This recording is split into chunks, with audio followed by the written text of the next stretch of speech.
So, welcome everyone. My name is Fabian. I'm the founder and CEO of Joined. And with me, I have today Tim from XMOS and David, who will co host this session.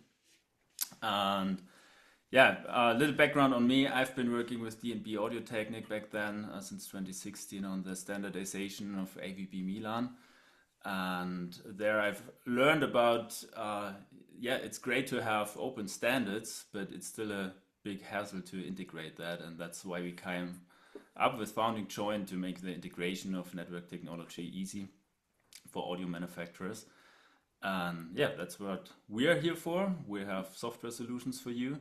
And one of the microcontrollers we are supporting come from XMOS. And therefore, XMOS is co-hosting this session today.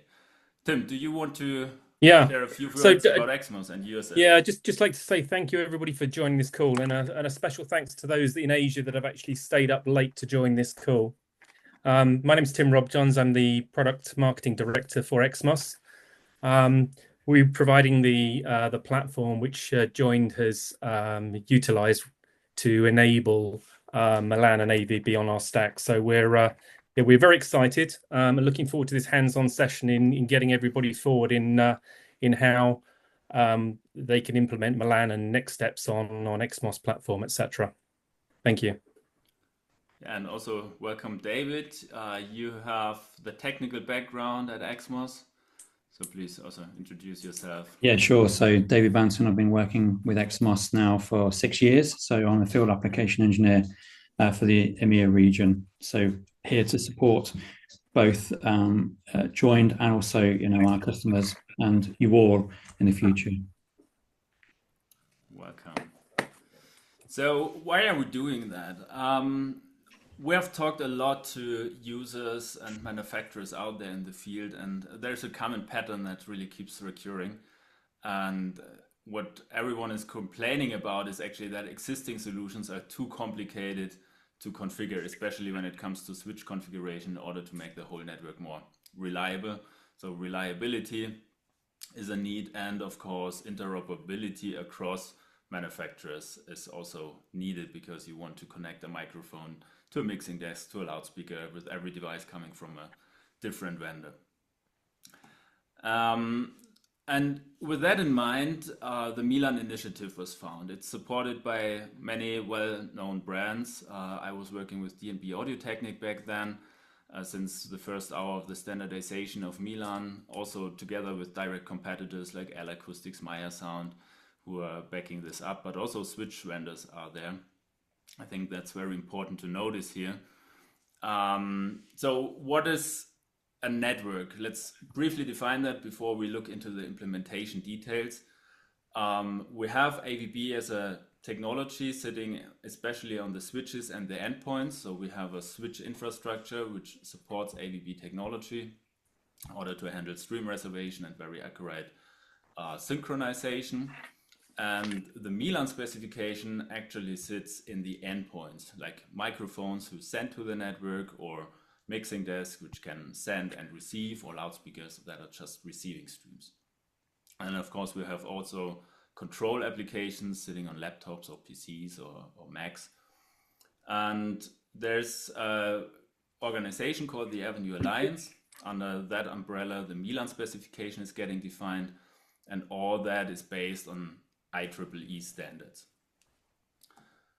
A big concern has been the availability of AVB switches. AVB was criticized for that for a long time, but as of today we can say that there's 11 leading brands, including Luminex.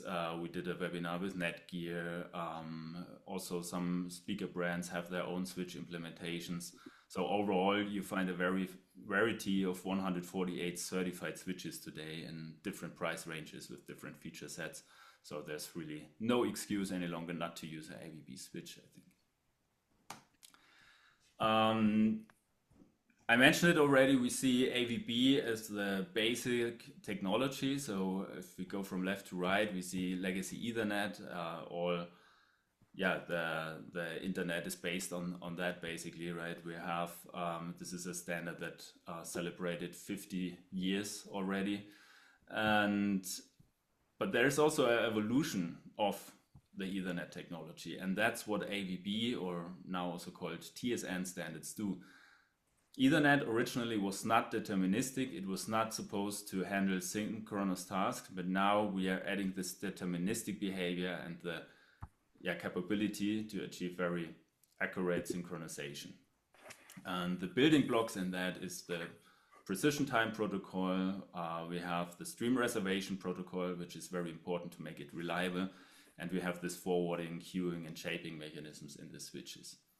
And then on top of that, we built the Milan specification for the endpoints, which includes all the solution and application layer in order to make things really interoperable, so that you as a user get the guarantee that a device from manufacturer A can be connected with manufacturer B if both have a Milan logo on it. So it's really plug and play and designed to be interoperable.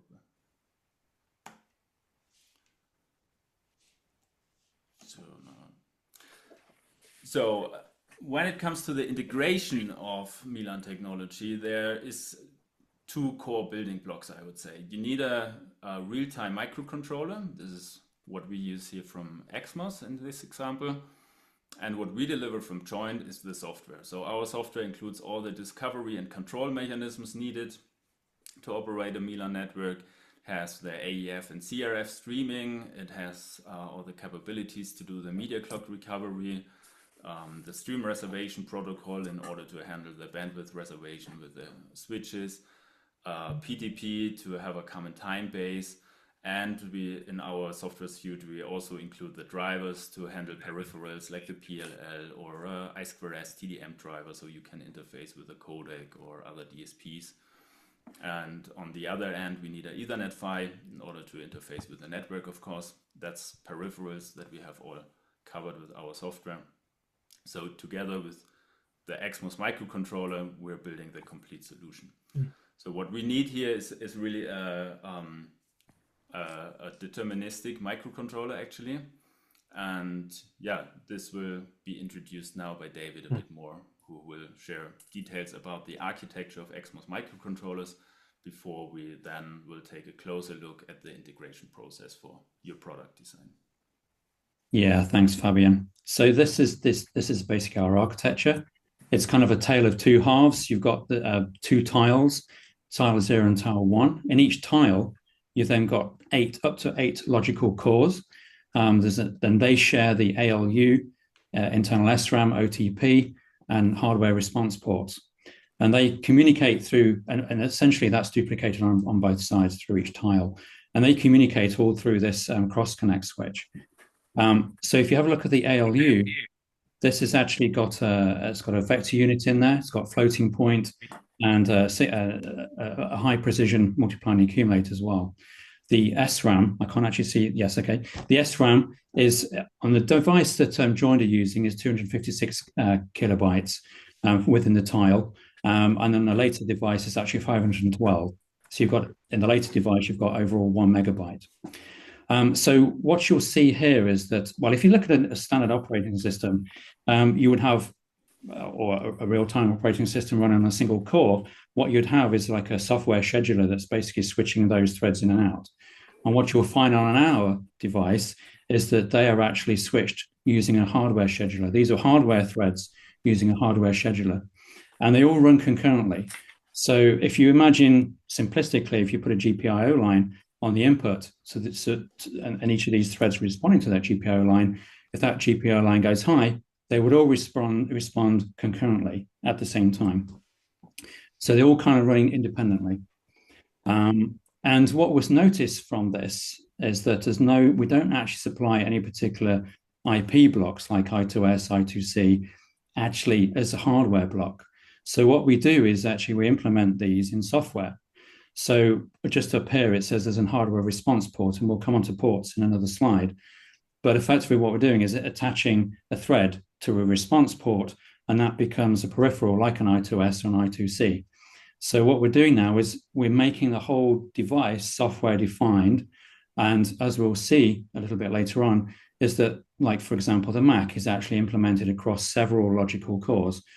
And it allows developers to actually choose how to use the device. You can use more processing or more I/O, and that gives it that sort of flexibility. On the right, so we've talked about the hardware response ports. We'll talk about a little bit more in detail. We have built in a USB-PHY and also a memory interface if you need extra memory. Now, what you'll see in the center when we mention the cross connect, where everything's can talk to each other, is that there's actually wired out to the pins, the external pins. So we'll see in another slide a little bit later how that actually extends the architecture. So very quickly, that's the overview of the architecture. Thank you, Fabian.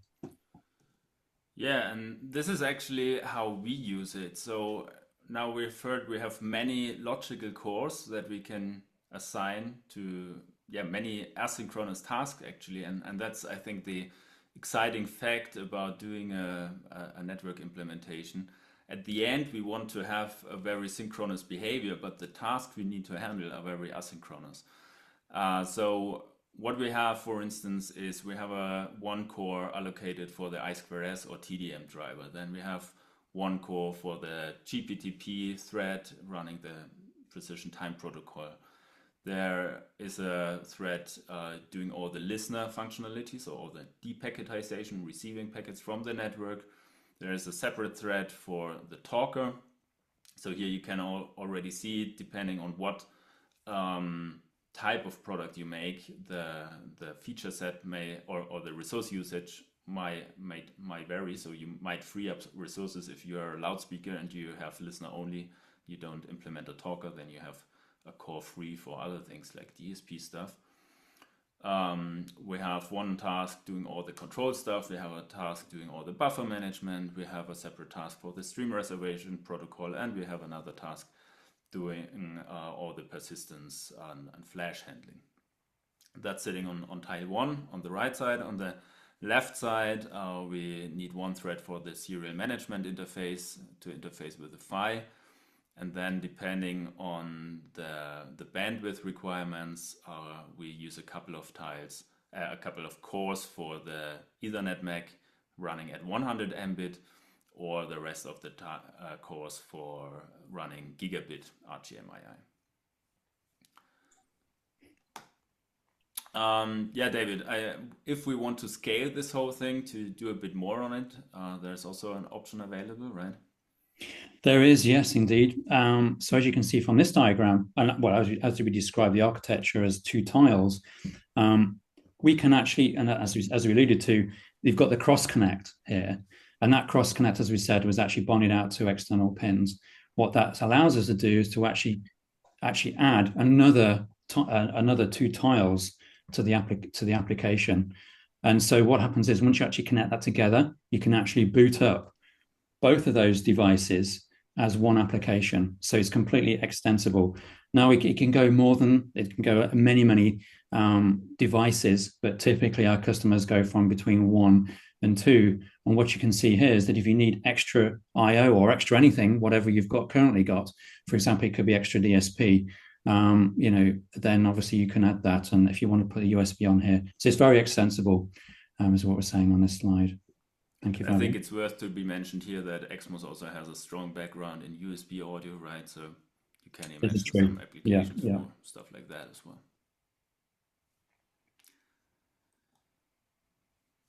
Good. Then you also wanted to share a few words about how the I/O mapping actually works on your devices. I should. It would probably take me a good quarter of an hour to 20 minutes to actually explain it properly, and I'm going to try and condense it down to like 30 seconds. Effectively, what you've got here, because in a standard microcontroller, you probably got like a register and they're tied to pins, external pins. Well, what XMOS has done is actually a lot more than that. And this is like the other part of the jigsaw puzzle for like the software-defined type architecture, in as much that these ports have a lot of logic in them. They have buffers. They allow for internal, external clocking and time stamping. So these are all the sort of things you would need if you were trying to build a system and build software and have that really tight deadlines, really tight time requirements that's required from an AVBMilan application. So that's within a port, and what you can see here that the ports, there's a variety of different ports in the device. You've got like 32-bit, 16, 8, 4, and single-bit ports, and they are all allocated to devices. So in other words, I2S will take up multiple of these ports, and they become the device along with the software on the top, hardware on the bottom. So these ports have to be decided or allocated by the developer for their application, and they're allocated in software. So that's something that Joyn will have done. And when you talk to the different developers, that allocation needs to be done. And Fabian's going to talk through that now for the Joyn application. Yeah, and I thank you for providing this theoretical background, and I think it's really important to understand that, at least to some extent, because this is something we will also define later on in a port map spreadsheet, which will then serve as a basis as well as for the electronics engineer, but also for us to configure the software. So basic understanding of that is totally sufficient to get through the process, but certainly good to have some background on that. So just a quick overview on what the process looks like when you integrate Milan with XMOS and Joyn. So our philosophy is sharing is caring. So everything we will share today in terms of hardware design resources like the schematic or the spreadsheet is freely available through our website. So straightforward to get into that and get started. We want to make the integration really simple. That's also one of the reasons why we choose XMOS here. It's usually easy to integrate as easy to integrate microcontroller, typically on 4-layer, sometimes 6-layer boards. And then we configure the software according to your feature set. And you can get that as a complete binary or as a library where you can build your vendor-specific application around. You load that on the device and you're ready to run a Milan-compliant endpoint. Of course, we also have you covered in terms of support for functional verification support or for certification. And with that, your product is ready for the show, actually. Richie, I think you had another poll question you wanted to share here, right? You're muted. Yeah, I think we have a new question for you that will be launched, and is regarding what are the preferred feature set for your products, which is related to the next slide we are going to get into. So let's go on. So what we typically do, and here we have a nice example showcasing the whole process. So Kelsey Acoustics was so nice to share some insights on their development process. So I have this little unit here from them. It's a new device coming to the market. It's basically AES3 to Milan converter. So it takes 4 channels in, 4 channels out, PoE powered, with a Milan network interface. So how did we start with that? So basically, Tony from Kelsey came up with some mock-ups, how he wants the device to look like physically. We then did a little workshop going through a product specification, which is a 8-page document, really defining all the details, which is a process we're pretty used to and can work through quite efficiently. And that documents then serves as a basis for the hardware developers, but also for us to configure the software. The most important questions here to answer is typically what channel count do you want to have? We can cover everything from a single channel up to 64 channels in and out at 48 kilohertz. Of course, we want to know what sampling rate you want to support. Sometimes it's 48 kilohertz only. For others, it's 48 kilohertz and 96 kilohertz. Then Milan defines that you have up to 8 channels in one stream. So if you want to have 64 channels, you need to split that into 8 streams. So we also define what stream count we support. There might be some vendor specific strings like the company name, the product name, serial numbers, MAC addresses. All this can be customized. You might want to have a single Ethernet port, like on this example, but there's also possibilities to support daisy chaining or redundancy. So these questions get clarified. And then you either choose to use one of the existing codecs or the codecs that we are already have drivers for, or if you want to customize that, you can also implement drivers for that, depending on your needs. And then the next step, and that's comes back to the port I/O mapping that David explained. We have to put some thoughts into the configuration of the pinout. So here we see a snippet of tile 0, where we basically define signals to drive the PLL. We will take a closer look at that also in the schematic. There are some lines for I2C configuration of the PLL. We have a quad SPI flash interface. Then we have some serial data lines here. We have the I2S clocks, the master clock, left-right clock, bit clock. You may want to have a watchdog, maybe some GPIOs to drive a LED, things like that, a reset line for the codecs, and some more serial data lines.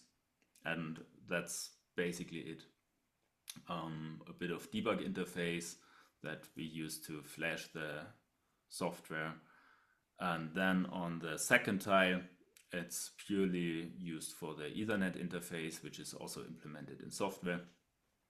So we have a standard pinout here to use some of the lines for RGMII, the SMI interface, reset line, and interrupt. So you can just copy from that and stick to our standard, but it's also configurable. We can assign this to different tiles, to other cores, to different pins, but it's worth to do that together in a little workshop to figure out what works best, what is most efficient in the layout. And then this is defined, and you can go ahead with the schematic design. So here we have an example of our reference design, which is basically just 4 pages of schematic, including everything from the microcontroller, the PHY, and power supplies. So what we see on this sheet is the whole device, the whole XMOS device. It's a XE216 in this case, including JTAG, USB, all the power supplies, and all the signals we described before.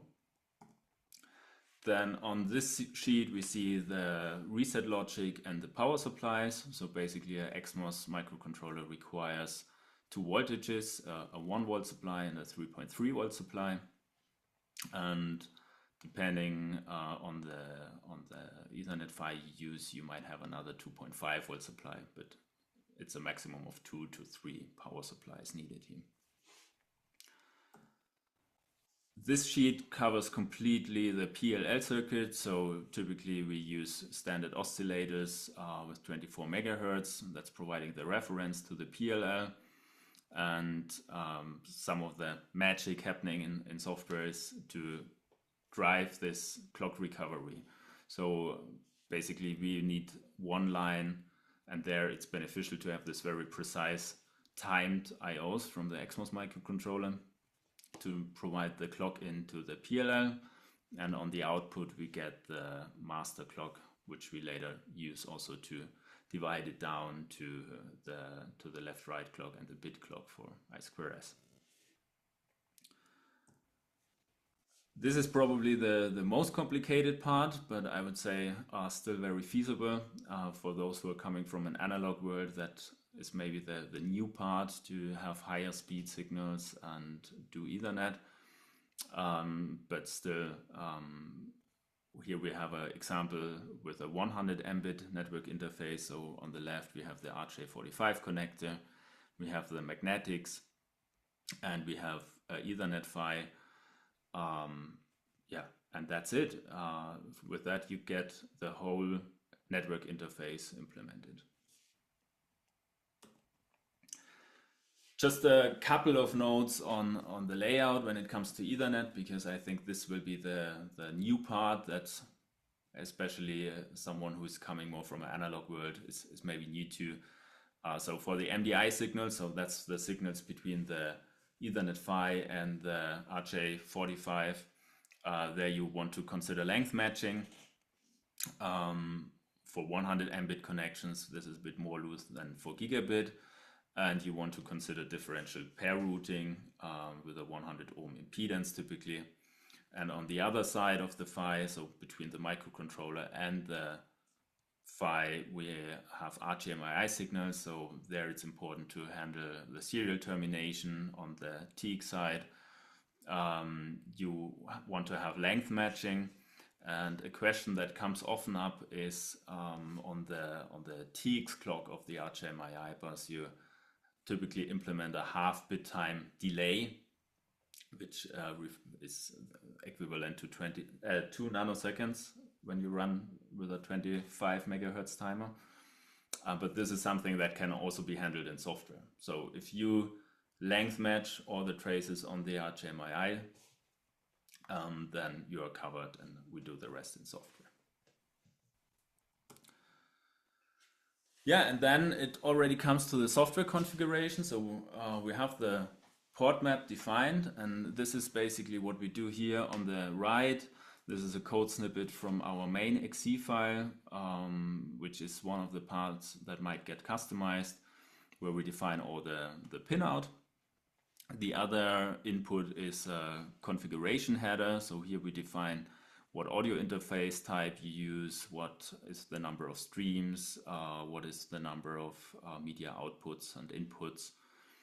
And with that, we can then compile a software and bring it up on the device. So at some point, we get this little box. It's the first prototype, and we do the bring up. Of course, we do some electrical checks, stuff like that, which is either handled by you as an electrical engineer, but we're also happy to support that part. And once we have the software up and running, we use the Avenue Express test tool, but also our own test tools to verify that the configuration is fully Milan compliant. So there is a standard test tool that is also used later for the certification process. We add the new device as the DUT. The setup has this test engine. It has another test tool that controls all the tests. And with that, we can then analyze all the Milan behavior of the device. So the last step then is typically to go to certification. So when all the software is finalized and fully tested and functional, we can generate the test reports with this test setup. Then you have also to go to a recognized test facility, to go to the test house, which does a quick test, run the same test through again, and confirms that everything is compliant. And with that report, you can go to the Avenue Alliance, and the Avenue Alliance grants the certificate. So if you want to use the Milan trademark on your device and the certification mark, then it's recommended to go through the certification. Yeah, that's the complete overview of the process. If you want to get your hands on quickly on a reference design, we also have you covered. We have this demo board where we have 2 analog inputs, 2 analog outputs, combined with a standard it's called Explorer Kit from XMOS. Also for verification, the media clocks are directly accessible on BNC connectors on the back. So this is what we recommend once you want to just experiment with Milan, gain some experience with that, or if you go into your product design and you need a reference to test against, you want to do some audio measurements of your own device, then you can test against this device, or also later in the verification process. This can still be quite useful. So we're still available to answer your questions. Tim and David are still around. We also have some colleagues in the background following the chat, but I think we can also open the microphone so you can speak up directly and share your questions. Feel free to reach out directly to us to book a meeting if you want to discuss specific details. And you're also invited to meet us at Electronica. XMOS will be around for the full week, and myself will be there on Wednesday. So in case you are there, we're also happy to meet you in person.